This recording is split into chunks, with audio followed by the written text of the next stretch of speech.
today is a gluten-free bread mix that I've picked up from the Source Whole Foods.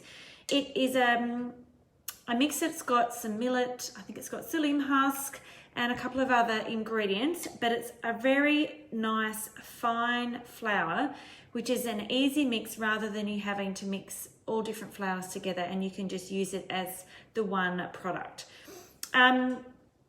Now I've made this a couple of times already, and it's actually got a really nice flavor. And to be honest, I'm actually not gluten-free, but I actually really like this bread. It's quite filling and it's got a really nice flavor, and I'll actually continue to make it. But I wanted to try it out for some of my customers that are gluten-free to teach them how you can do that in your Thermomix. So what I'm going to be using is the flour. We're going to be using some water. We're going to be using some yeast, and the other ingredient, which I'll just grab, will be some apple cider vinegar. So they're the main ingredients, and I'm going to talk about a couple of variations. Now, to get this recipe, it's actually off the Source Whole Foods blog. So if you go onto their blog, you'll find it, and you might be able to make it for yourself. So what I'm going to do is I'm going to use my scales, and I'm going to weigh in 400 grams of water.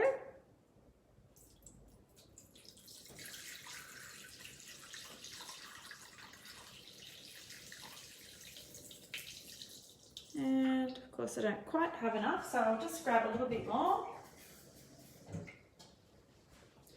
So we just want 400, so just need a little bit more there. Now if you don't have a Thermomix, yes, you can do this in a bowl. That would be no problem. So I'm actually just going to warm the water up. This is not in the recipe, but whenever I use yeast, I like to warm up the water to room temperature, or 37 degrees, not quite room temperature, but body temperature. So it's just going to close the lid there and just warm that up before we add the yeast, just to make sure that's at a nice temperature to get that yeast active. I'm just going to grab one more thing while that's happening, because I will need my mixing top, which I have only just washed up from using it beforehand. So as the Thermomix heats the water, I've only just done that for 30 seconds, that should be fine. We're going to add 7 grams of yeast. Now the yeast that I'm using, it's all back to front, so it's harder for me to see. The yeast we're using is just one you can pick up from the supermarket. I think I was touching that as I did the scale, so just hit the tare button again just to make sure that's back to 0. When you add the yeast, don't put it right on top of the blade, put it to the side on the water. I keep touching the cord, it's not really liking me. All right, yeah, it's a little bit over, but that will be fine. Okay, so the next ingredient we're going to add is the flour.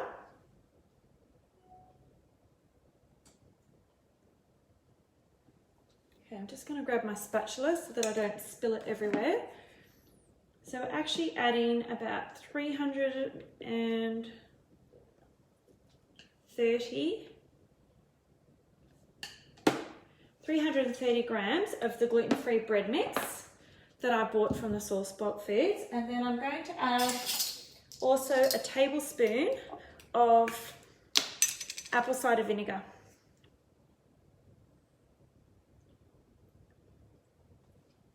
Okay, now that's the basic recipe. That now what we need to do is mix it.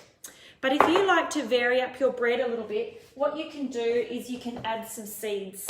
Now I'm going to add them in because I like them, but you don't have to do this. I'm just going to hit the tare button, and I'm just going to add 25 grams of linseeds or flax seeds. Oh, tiny bit more. And I'm also going to add some chia seeds. There is a super seedy variation on the blog that I found, and yeah, you can add pumpkin, sunflower seeds. Just gives, I don't know, I think a nice texture and a nice flavour to the dough.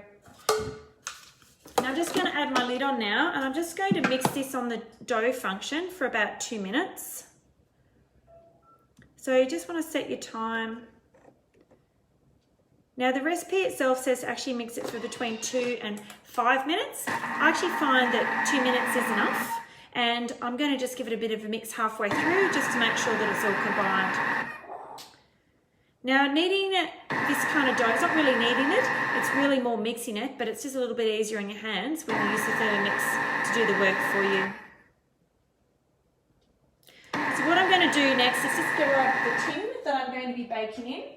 So in a moment I'm going to pop this dough into this little tin. Now I've picked this one up from, I think, Coles or Woolworths, I can't remember which one, and it's actually a non-stick tin. I think it's actually the Jamie Oliver range, so that's what I've got for today. Now this is a small loaf, so this is going to make roughly a 650 gram loaf. If you want a bigger loaf, the different quantities are on the blog, but you'll obviously need a bigger tin. Now that's about halfway through, so I'm just going to stop the Thermomix and have a look and just make sure that we've got things not sticking on the side. So I'll just show you, all of a sudden you can see that that's mixing quite well.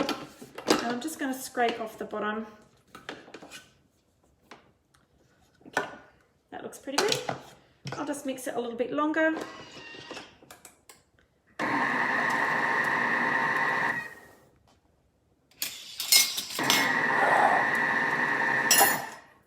So if you know someone that's gluten-free and really needs to know how to make their own bread, tag them in the comments or in the video so that they can see it from wherever they are. So it's got about 45 seconds to go. Personally, I actually think that's mixed. Now this dough is really wet. Compared to some bread flour with gluten, it's a really different concept. So if you're just having to start out on your gluten-free journey and make this, it's going to be really different to bread. So just don't expect it to be the same. Now the recipe says to transfer into a bowl, rest it for 15 minutes.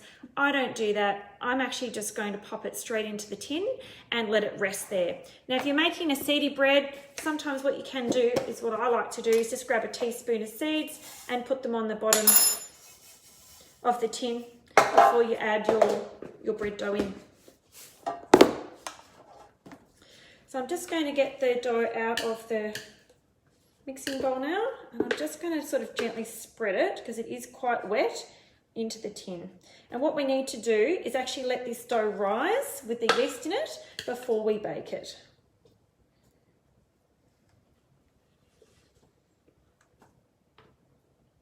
Okay. Now because it is wet and it's quite heavy, it will just take a tiny little bit of work to get that out.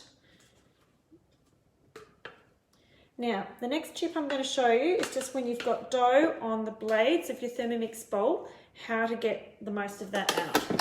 So I'll just show you. I've got a lot of dough on those blades. I'm just going to pop the lid on, and I'm going to switch over to turbo.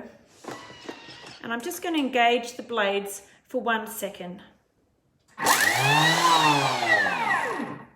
Now, when you use the turbo function, it won't let you out of turbo until you hit the home button, and then it will release the arms. It's just a good safety mechanism. And I'll just show you, just by using turbo, we've actually got a lot of that dough just around to the outside of the bowl. So when you grab your spatula, you can just run it around the outside and actually get more of that dough into your tin.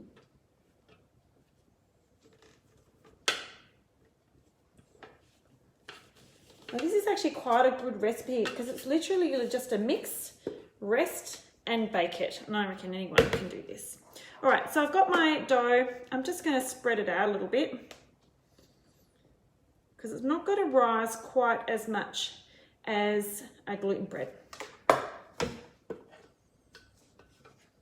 Okay, so I'm just going to leave that there. And then what happens is you need to rest that. So I would just pop it aside and cover it with a towel. And what I've done is made one earlier to show you.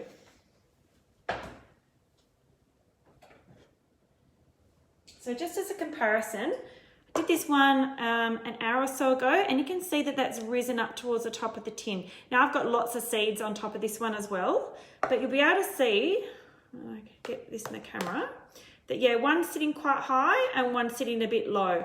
So this one now, with the seeds on, has risen, and that one's ready for baking. This one needs to sit aside for about an hour, and we'll bake that one later on. So I'm going to pop this one in the oven. Now make sure if you've got a timer, you set a timer. It needs to bake for 20 minutes at 220, and then after that you need to reduce the temperature down to 165 and bake that loaf for another 25 minutes. And then when you bake that loaf, what you'll get, I'm just going to grab a fresh board here so that I can show you, move the Thermomix over, is you're going to get a lovely loaf of gluten-free bread.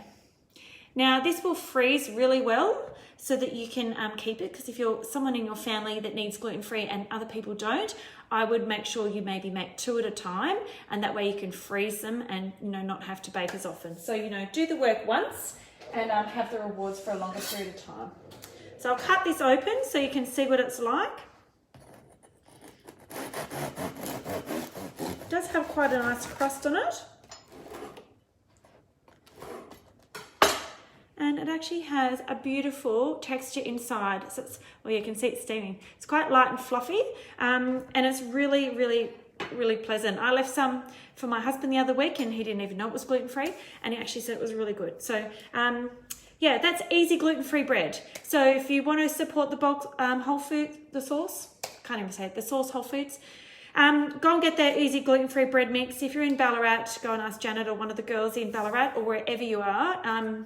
In Australia or other places, you can get that mix. It's a little bit of money to invest in, but I think you'll find that you get a really great result product. And I always think it's good to invest in good quality ingredients that you're going to get a good result from.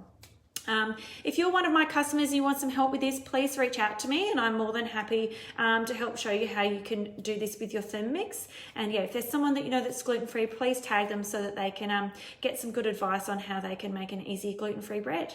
All right, well, thanks for the listening. Now, the last thing, I just want to make sure you all know that when you've done with that, grab your Thermomix bowl and put some water in. So I'll just do that and cover the blades. Cover the blades, because I'm sure if you're like me, the last thing you like doing is washing up. Yep. Yeah, none of us like washing up. It's unfortunately a necessary part of cooking food in the kitchen. So put your water in with the lid on. You can add a drop of dish soap if you'd like to, or some vinegar. Hit your pre-clean mode and turn it on. Just let the Thermomix do its magic, and then you've got a really quick clean at the sink, or pop your Thermomix bowl in the dishwasher. Make sure you use that function. You'll find it's really easy. All right, thanks for tuning in, guys.